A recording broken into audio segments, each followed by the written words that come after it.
Alright, so, the quizzes I graded today, they hadn't been so good. Now, a lot of you guys are still doing fractions, and you don't understand fractions. Like, you're distributing the 2/5 and you're making mistakes. If you don't like fractions, eliminate them, okay? So the opposite of dividing by 5 is simply multiplying by 5. They cancel on the left. Then we distribute the 2 inside. 6x minus 8 equals 5 times 12, which is 60. And we add 8, and we would have 6x equals 68. Now, I see a lot of you kids making integer mistakes. Like, you would literally take away 8 from 60 and get 52. You're supposed to be doing opposites. Anyways, we divide through by 6. 68 and 6 are both even, which means they're both divisible by 2, and we get 34 thirds. Alright, awesome. On number 2, we have an inequality. Most of you guys are going to be shift left generation. 3x minus 9x. Move the 8 over. Greater than negative 12 plus 8. Negative 12 plus 8 is going to be negative 4. 3x minus 9x, negative 6x. We have to divide out the negativity. And I'm moving fast because if you look, you'll see it's 254. What happens when you divide an inequality by a negative, you flip the inequality symbol, and 4 over 6 is 2/3. Easy peasy, lemon squeezy. On number 3, there's the distributive property. 3x minus 6 equals 6x plus 12. And if I'm going too fast for you, just slow the video down. Let's put our x's on the right. And if we put our x's on the right, our numbers shall be on the left. If you jump equality, change your sign. Negative 6 minus 12 is negative 18. 6 minus 3 is going to be 3, and don't forget about the x. We divide out the 3, and x is negative 6.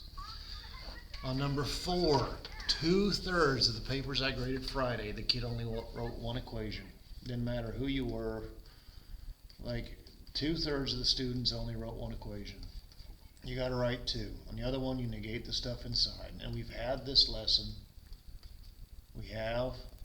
Ms. Garner gave you this lesson, even if you don't remember. Anyways, I'm going to put my x's on the left. If I jump equality, I change my sign. My number on the right. If I jump equality, I change my sign. 5 plus 3 is 8. 10 plus 4 is 14. Divide out the 8.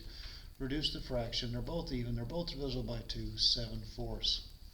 And again, if I'm going too fast for you, you can slow down the speed of the video. You and I both know that to be true. Move that on over. Negative 5x plus 3x equal to 10 minus 4. We're making too many sign mistakes as a class. Negative 5x plus 3x is negative 2x.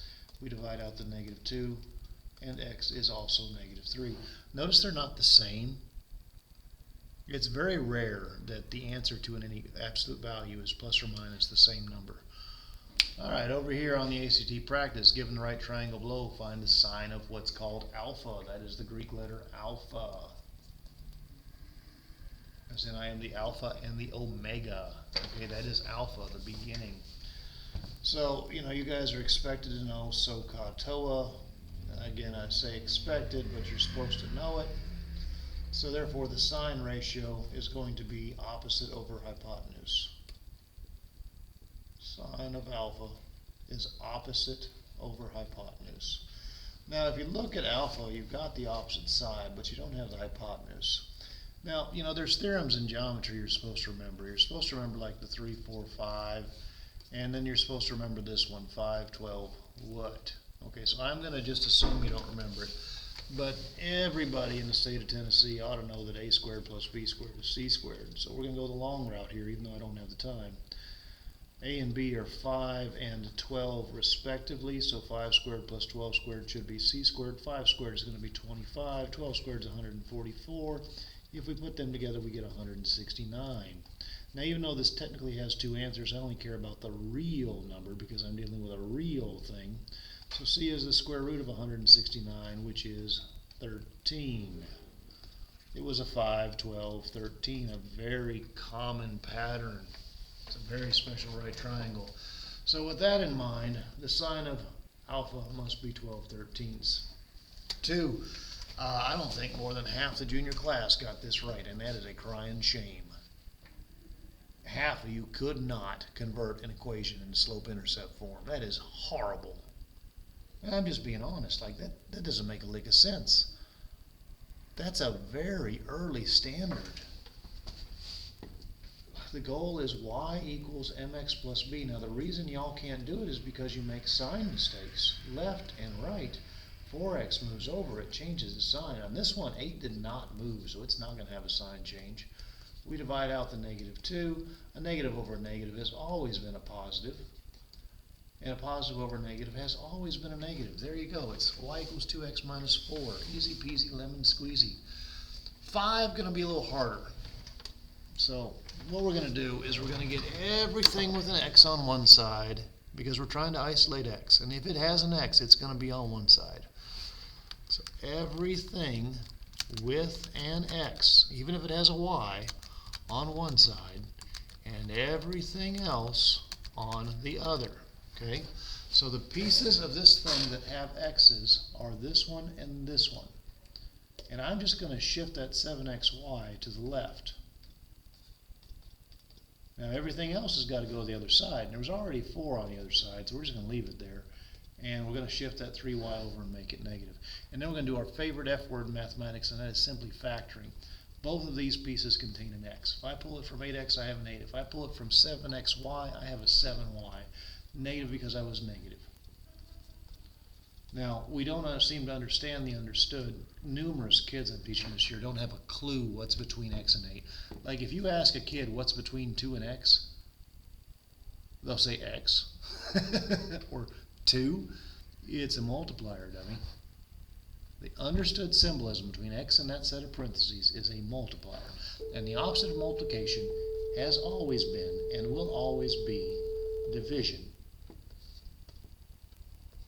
It's not Algebra 2 y'all struggle with. It's math in general. It started a long time ago. And you're going to have to catch up. So you're going to have to work harder than you've ever worked. Distributive property. Way too many of you miss in distributive property. 2 times 3 is 6. X times x is x squared. 2 times 8 is 16. And don't forget the x. That's where y'all are messing up. 7, F-O-I-L, first. Outer, inner, last. The first 2 terms are x. X times x is x squared. The outside terms, x times a positive 5 plus 5x. The inside terms, negative 4 times x minus 4x. The last terms, negative 4 times 5 minus 20. Combine your like terms, x squared plus x minus 20. And do it again on number 8. 2x times 3x, 6x squared, or draw the arrows. 2x times 2 plus 4x, negative 5 times 3 minus 15x, negative 5 times 2 minus 10. What a lot of y'all are doing is just the first and the last, and you fail. That's all you're spelling is FL. We combine our like terms, we'll have negative 11x and then minus the 10. Easy peasy, lemon squeezy. Number 9, we only have 2 things, we only need 1 set of parentheses. The idea is what they have in common. They both contain a 4x. 8 is divisible by 4. Pull a 4 from an 8, you got a 2. X squared is divisible by x. Pull the x, you got an x left over. 4x is divisible by 4x exactly 1 time. The factors of 4x would be 1 and 4x, or maybe 2x and 2. But there you go. Number 10, more factoring. So let's see here. The way I want to make a 6 is probably a 3x and a 2x. To make a 12, probably a 4 and a 3. I had to think about it for a second. I did it that way because that makes 8x, and the outside will make, let me do some erasing here, the outside will make 9x. And I know, and you should know, that 9x minus 8x is a singular x, but you don't, because you shouldn't have been promoted past 5th grade math. That's the reality of it. We did you a disservice by promoting you. So now, here's the price to pay. The price to pay is Algebra 2's gonna stink. So you best catch up. Alright, find f of negative 1. Literally, we are replacing x with negative 1. See it? Some of you don't. Some of you are just in la-la land thinking it's all gonna be okay. I wish I could live life in la-la land, I promise you. Negative 1 squared is 1. 3 times 1 is 3. 3 minus 7 is negative 4. Always has been, always will be, always shall be. Find the slope between the two given points. I notice a lot of the student body that I'm teaching this year does not know the formula for slope. But that's a you problem. That's a problem you need to fix. You need to hurry up and get on it. So we're going to plug in the formula for slope, and we're going to be done with it. We're going to have an 8 minus, the formula's a minus, a 6, sitting pretty over a 5, minus a negative 2. A handful of y'all wrote the formulas with plus symbols. That's midpoint. This is slope. 8 minus 6 is 2. 5 take away negative 2 is 7. 2 sevenths done. Moving on to average rate of change, whose formula is an average rate of change is slope. So we're just going to write it m equals, it's f of b minus f of a, sitting pretty over b minus a. And you're going to see this on every stinking basics quiz for quite some time. So quit fighting it and start doing it. That's all I can tell you. Quit fighting it and start doing it. Alright, so where do I get a and b? I get them from here. So I need to come off the side, and I need to figure out f of b by plugging in a 2. It's negative 2 squared minus a 3. If you square a 2, you get a 4. The negative sign makes it negative. Negative 4 minus 3, we're counting left on a number line, not right. Stop being that kid. It's negative 7. So in my formula, negative 7 up top, minus because there's a minus. F of a, I'm going to plug in a negative 3. And I know that you're thinking that a negative 3 is going to be squared is going to be positive, and it is, but there's a negative symbol out front. This is positive 9, but that makes it negative. Negative 9 minus 3 is negative 12. And again, if Milbrath is going way too fast for you, slow the video down. The bottom is b minus a. It's 2 minus a negative 3. 7 take away a negative 12 is going to be plus plus. Negative 7 plus 12 is 5. 2 take away negative 3 plus plus is 5. 5 over 5 is 1. Anything divided by itself is 1 unless that anything happened to be a 0. 14, a line passes through negative 5. 12 has slope of negative 1/5. Write equation for this line in slope-intercept form. Just use what Milbrath has been trying to get you to learn for 3 straight weeks. Y equals a times x minus h plus k, and don't question it. Slope is a, this is h, that's k. So y is negative 1/5 of x minus a negative 5 plus k, which is 12. Taking away negative has always been addition. Use the distributive property again. Negative 1/5 of x minus 1, because a fifth of 5 is 1. Negative because a negative times a positive is a negative. And then we got to add in the 12. Negative 1 and 12 is going to be 11 if you put them together. Alright, your favorite thing, and I promise that I will make the one on the quiz easier. This one is difficult because it covers everything. So I promise the one on the quiz will be easier, okay? I promise you it will be. Now, the order is Bach, and B is 2. We divide x by 2. I'm going to go ahead and do that. So if I take this guy and divide x by 2, I'd be right here. If I divide 0 by 2, still right there. If I divide 0 by 2, still right there. If I divide 4 by 2, I get moved here. I kind of wonder if I should teach tables, but tables have never worked well. H is, oh, by the way, where am I getting these letters? A f's of b times x minus h plus k. H is not 2, H is negative 2. That's left 2. So I'm going to grab everything and shift it left 2. So that guy's going to go there. This guy's going to go here. You're here, and you're here. Now, A is negative 1. You see the negative symbol? Negative 1. It's understood. Multiply y by negative 1.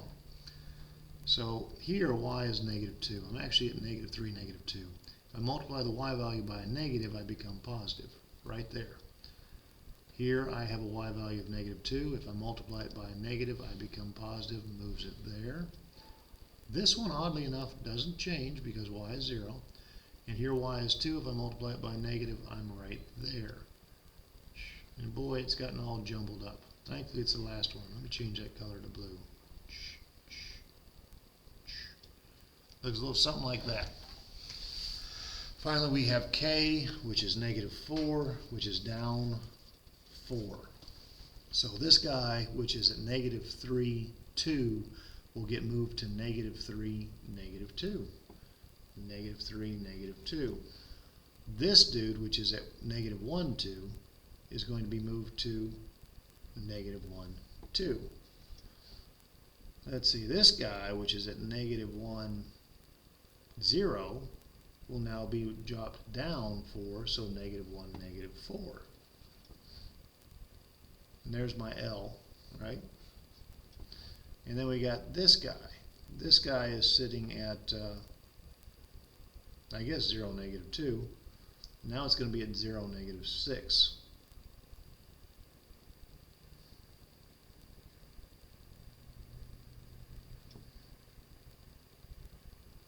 Thing got really small, didn't it? There you go. Kind of funny looking. It is what it is. And again, I promise you the one on the actual quiz, I will make it a little easier. I'm probably only going to limit you to 2 transformations. Alright, this did not go well. This did not go well. State the domain of this thing. So this piece is valid from negative 6 to negative 3. And even though this piece isn't valid at negative 3, x is allowed to be negative 3. So we can actually think about going all the way. Well, actually, let me talk about this. We do need to talk about this piece separately.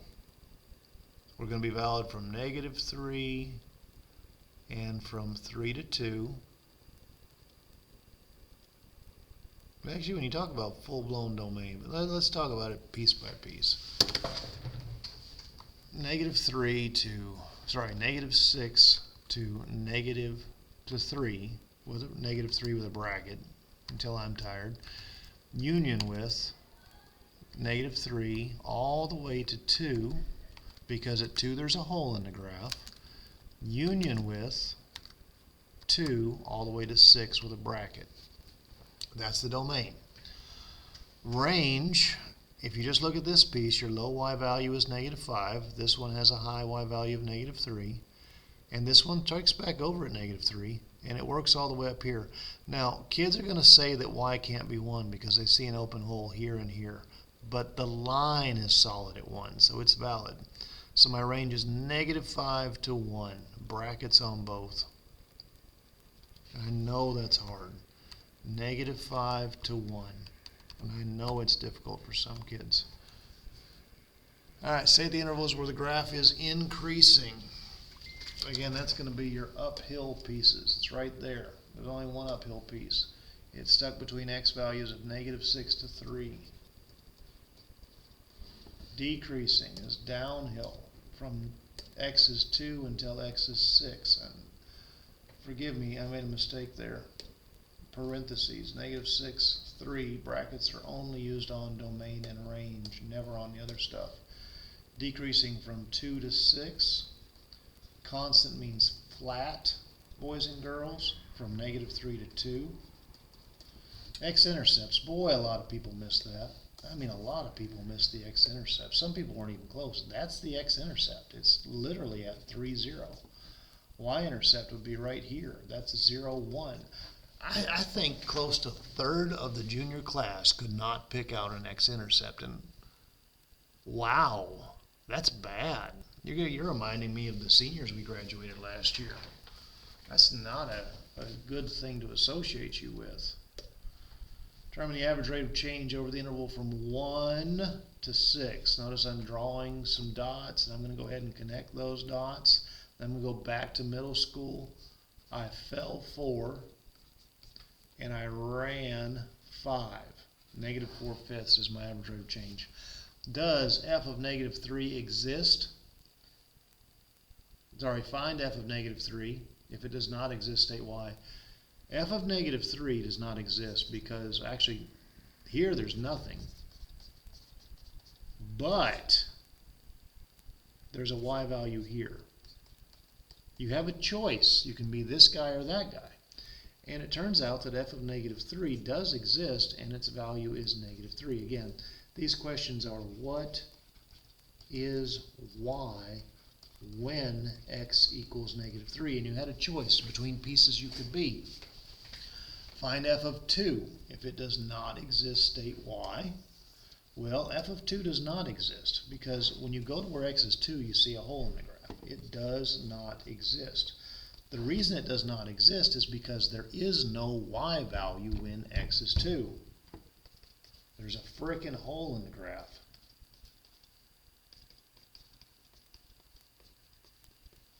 Now, another way of paying attention to this is if you look up here, another thing you can say, DNE, because x equals 2 is not in the domain. So it was pointless to even bother asking the question because 2 was not part of the function's domain. And there's 3 bonuses. Solve for x. You're going to use the ZPP.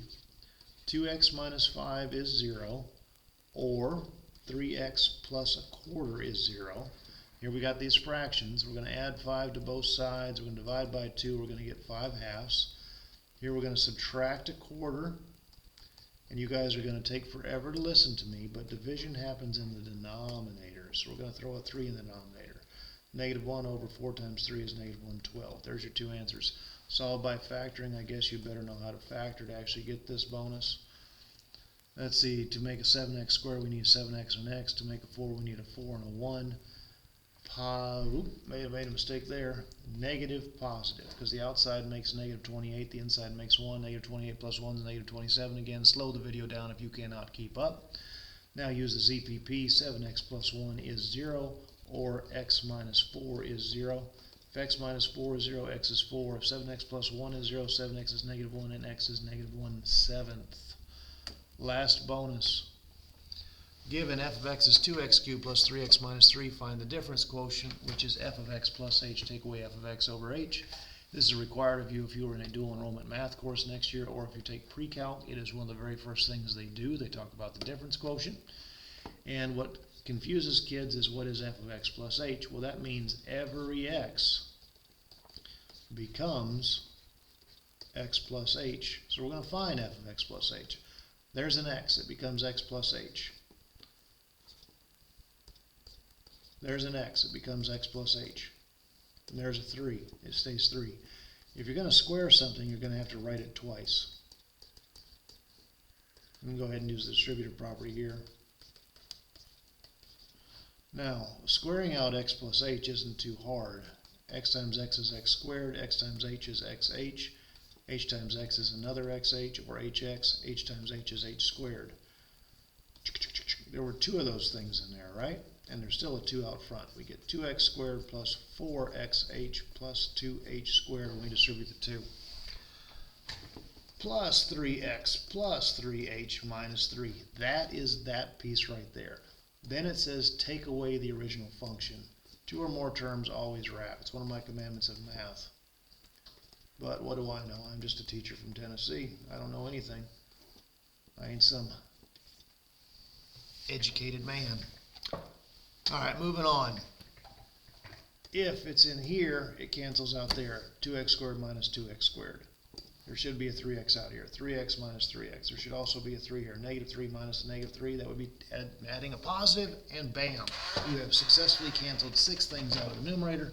And what are you left with? You are left with 4xh plus 2h squared plus 3h, all sitting pretty over an h. Each of those 3 pieces of the numerator contains an h, so you factor it out. And I'm going to change the order just a little bit because it is customary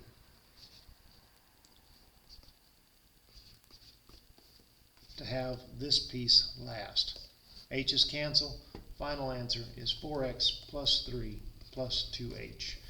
You are finding something called the instantaneous average rate of change, the derivative if you take a calculus class, and there you go. That is that sheet. I hope you enjoyed the video. I tried to make it as quick as possible.